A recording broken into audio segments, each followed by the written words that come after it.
అక్కడి నుంచి వస్తూ వస్తూ మధ్యలో చాలా గ్రామాలలో ఆపారు, పూలు చల్లారు. కొంచెం ఆలస్యంగా వచ్చినా ఇంత పెద్ద సంఖ్యలో సముద్రంలాగా మీరందరూ వచ్చి స్వాగతం తెలిపినారు.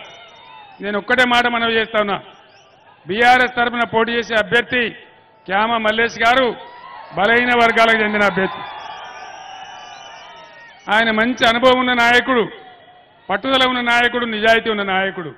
ఆయన గెలిచినట్టయితే బ్రహ్మాండంగా మీ సేవలో 24 గంటలు పనిచేసే వ్యక్తి.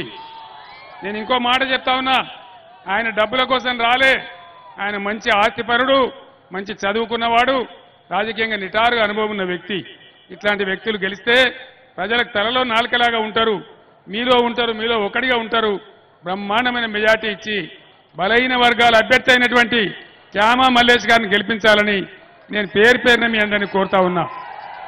మా కార్యకర్తలతో, నాయకులతో నేను కోరుతా ఉన్నా, దయచేసి ఈరోజు చూపించిన ఉత్సాహాన్ని 7 నియోజకవర్గాలలో మీరు 13వ తారీఖు వరకు చూపించి మల్లేష్ గారి కారు గుర్తుకు ఓటేపించి బ్రహ్మాండంగా కారు గుర్తు గెలిపించాలని, కేసీఆర్ కంఠంలో ప్రాణముండంగా మీతో ఉంటాడని, మీకోసమే ఉంటాడని మరొక్కసారి తెలియజేస్తూ నేను సెలవు తీసుకుంటా ఉన్నా.